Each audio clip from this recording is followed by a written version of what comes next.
हरिओम.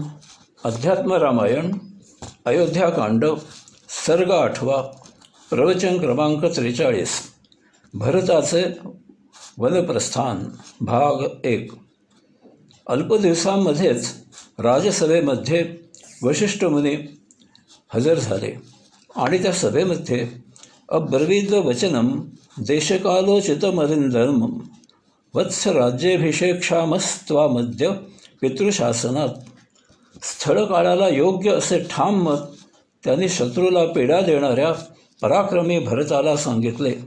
पुत्रा, तुझ्या पित्याच्या आज्ञेप्रमाणे आज आम्ही तुला राज्याभिषेक करणार आहोत. वशिष्ठ मुनी पुढे म्हणाले, कारण तुझी माता कैकेयीने तुझ्या पित्याकडून हे राज्य तुझ्यासाठी मागितले आणि तुझ्या सत्यप्रतिज्ञ पित्याने ते तुला दिले आहे. आणि म्हणून आज आम्ही शास्त्रपूर्वक मंत्रोच्चाराने तुला रीतसर राज्यपदावर बसविणार आहोत. येथे वशिष्ठ मुनीने स्थलकालाला योग्य असे ठाम मत व्यक्त केले असे म्हटले आहे, कारण वशिष्ठ मुनी अयोध्या राज्याचे राजगुरू आहेत. राजा दशरथाने त्याची भार्या राणी कैकेयी हिला दिलेल्या वचनाप्रमाणे हे राज्य पुत्र भरताला दिले आहे. आता राजा दशरथ कालवश झाला आहे. तो जर जीवित असता तर त्यानेच राज्याभिषेक केला असता, परंतु आता त्याच्या पश्चात हे राज्याभिषेकाचे कार्य राजगुरू म्हणून वशिष्ठ मुनींना कर्तव्य कर्म म्हणून करायचे आहे. प्रजा राजाशिवाय असू शकत नाही, तसेच राज्य त्याच्या पालनकर्त्याशिवाय जास्त काळ ठेवणे अयोग्य आहे. तच्छुवा भरतोप्याहम मम राज्येन किं मुने रामो राजाधिराजश्च वयम तस्यैव किंकराः श्वप्रभाते गमिष्यामो राम मानयतु मंजसा. वसिष्ठ मुनींचे हे असे म्हणणे ऐकताक्षणी भरत म्हणाला, मुनिश्रेष्ठ, मला राज्य कशासाठी? वयाने अधिकाराने राम हेच राजाधिराज आहेत. आपण सर्व त्यांचे सेवक आहोत आणि म्हणून मी, तुम्ही असे आपण सर्व रामाना परत आणण्यासाठी उद्या सकाळीच वनात जाऊ. कैकेयीशिवाय अन्य मातांना आपण बरोबर घेऊन जाऊ, कारण कैकेयी ही माझी केवळ जन्म दिला म्हणून नाममात्र माता आहे. खरे पाहता मी आत्ताच कैकेयीला ठार मारले असते, परंतु मी असे केलेले रामाना आवडणार नाही आणि केवळ म्हणून माझा नाईलाज आहे. भरत किती निस्पृह आहे पहा. त्याला काहीही कष्ट न घेता आयतेच अयोध्येचे राज्य आपोआप मिळत आहे. एखादा असता तर खुश झाला असता. त्याने मातेला धन्यवाद दिले असते आणि वेळ न घालविता तो त्वरित राज्यावर आरूढ झाला असता, परंतु भरताने तसे केले नाही. आपल्याला औरंगजेबाचे उदाहरण माहीत आहे. राज्याच्या लोभाने त्याने त्याचा पिता शहाजहान याला नजरकेत टाकले.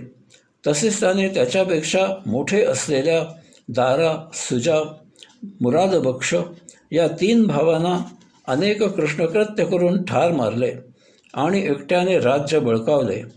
परंतु भरताला अयोध्येचा राजा होण्यासाठी सर्व गोष्टी आयत्याच जुळून आलेल्या असतानाही त्याने त्याचा गैरफायदा घेतला नाही. संस्कारात हा असा फरक असतो. याचप्रमाणे भरताच्या मनात त्याची माता कैकेयी हिला तिच्या नीच वागण्यासाठी शिक्षा म्हणून ठार मारावे असा विचार आला होता. कारण गुन्हेगार हा गुन्हेगार असतो. त्याला योग्य ती शिक्षा योग्य वेळी द्यायलाच पाहिजे. तेथे नीती, नाती, गोती, संबंध याचा प्रश्न नसतो. दयाबुद्धीने गुन्हेगाराला माफ केले तरी त्याची गुन्हेगार ही वृत्ती कधीही नष्ट होत नाही. उलट सूड घ्यायची बुद्धी उफाळून येते. तो नव्याने संधी शोधतो आणि पूर्वीप्रमाणे कोणतीही चूक न करता दुप्पट जोराने गुन्हा करतो. त्यावेळी त्याला वेळीच शिक्षा का केली नाही असे हळहळून काही उपयोग नसतो. कृती करायची ती योग्य वेळ निघून गेलेली असते. पुढे महाभारत युद्धामध्ये लढाई करायला म्हणून रणांगणावर आल्यावर ऐन युद्धभूमीवर नातेवाईक, संबंधी, सगेसोरे यांना कसे ठार मारायचे म्हणून जेव्हा अर्जुन किंग कर्तव्य मूढ झाला त्यावेळी भगवंत श्रीने त्याला श्रीमद भगवद्गीता सांगून हाच उपदेश केला. येथे अजून एक गोष्ट पाहण्यासारखी आहे. माता कैकेयीला ठार मारावे असा विचार जरी त्याच्या मनात आला तरीही त्याने प्रत्यक्ष तसे केले नाही. वास्तवात असे करण्याची पूर्ण संधी त्याला होती. त्यावेळी त्याला कोण अडवणार होतं? परंतु राम हा राज्याचा स्वामी आहे. अशा प्रकारचा निर्णय घ्यायची परवानगी आपल्याला नाही. हा पोच हे तारतम्य भरताला होते. माता कैकेयीचा निर्णय राजा राम करेल असा विचार करून त्याने कैकेयीला ठार केले नाही. शत्रुघ्न सहितस्तूर्ण यूयमायात वा नवा रामो यथा वने यातस्तथाहम वल्कलांबरहा. भरत पुढे म्हणाला, मी आणि शत्रुघ्न वल्कले नेसून वनवासी होऊन राम जसे वनात गेले तसेच ते परत येत नाहीत तोपर्यंत तेथेच राहू. मग आपल्यापैकी कोणी आमच्याबरोबर येवोत किंवा न येवोत. याचा अर्थ इतकाच आहे की भरत रामाला माघारी आणण्यासाठी तत्वनिष्ठ आहे. भरताचे हे बोल ऐकून तेथे असलेल्या सर्वांनी आनंद व्यक्त करून भरताची प्रशंसा केली. दुसऱ्या दिवशी सकाळी भरत निघाल्यावर सुमंत्राने अगोदरच व्यवस्था केल्याप्रमाणे त्याच्याबरोबर सैनिक, हत्ती, घोडे निघाले. माता कौसल्या इत्यादी राजस्त्रिया, वशिष्ठ मुनी, अन्य जन दोन्ही बाजूने यथायोग्य अशा रीतीने त्यांच्याबरोबर निघाले. विशेष म्हणजे कैकेयीलाही त्यात सामील केले गेले. शृंगेबेर नगरीला पोचल्यावर शत्रुघ्नाने सांगितल्याप्रमाणे गंगा नदीच्या तीरावर सर्वांनी हत्ती, घोडे, सेना यासह तेथे तळ ठोकला. गंगेच्या तीरावर भरत सैन्यासह आल्याचे वृत्त समजताच गुहा सावध झाला. त्याच्या मनात पाल चुकचुकली. श्रीरामांना याची काहीच कल्पना नाही. भरताच्या मनात काही वाईट गोष्ट तर नसेल ना, काही दगाफटका तर नसेल ना. म्हणून गुहाने असे ठरविले की आपण भरताला भेटायला जावे आणि नक्की काय प्रकार आहे याची खात्री करावी. त्याने आपल्या सैन्याला ज्ञाती बांधवांना सावध राहायला सांगितले. काही वाईट प्रकार झाल्यास भरताला गंगा नदी ओलांडू द्यायची नाही अशा प्रकारे त्याने सर्व व्यवस्था केली. याला म्हणतात राजनिष्ठा. याला म्हणतात संकटकाळी मदतीला धावून येणारा स्नेह.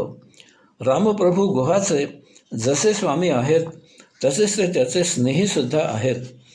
गुहाने हे सर्व आपले आपण केले आहे. संकट यायच्या आधीच त्याच्या निवारण्याची तयारी केली आहे.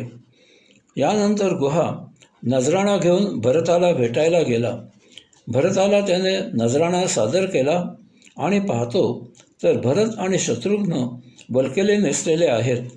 त्यांच्याबरोबर राणी कौसल्यासह राजस्त्रिया आहेत. भरत आणि शत्रुघ्न रामाच्या आठवणीने मुखाने राम राम असे वदत आहेत. यामुळे येथे काही दगाफटका नाही. भरत येथे स्वच्छ मनाने आला आहे याची गुहाला खात्री झाली. त्याने भरतासमोर जमिनीवर मस्तक टेकले आणि मी गुहा आहे अशी स्वतःची ओळख करून नमस्कार केला.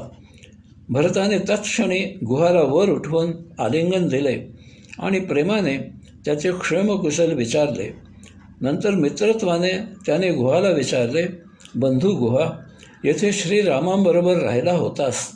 श्रीराम आणि सीता यांनी येथे शय्या केली ते ठिकाण मला दाखव. त्याबरोबर गुहा त्या ठिकाणी भरताला घेऊन गेला. ते ठिकाण पाहिल्यावर भरताच्या डोळ्यात अश्रू जमा झाले.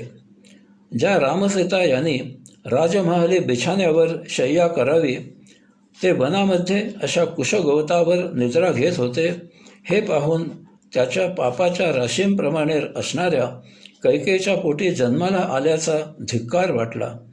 माझ्यामुळे रामसीता यांना या वनवासाच्या यातना सहन कराव्या लागत आहेत असे वाटून त्याने स्वतःचा धिक्कार केला.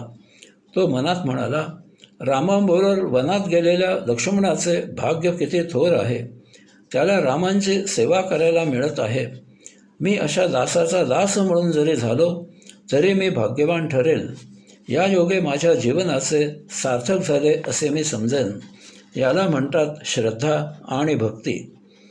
याला श्रद्धायुक्त भक्ती असे म्हणतात. रामप्रभू आणि सीतामाई यांनी जेथे शयन केले होते त्या जागेच्या दर्शनाने भरत भावभक्तीने सद्गतीत झाला. रामाची सेवा करणारा लक्ष्मण त्याला भाग्यवान वाटतो आणि अशाचा दास व्हावे अशी तो इच्छा व्यक्त करत आहे.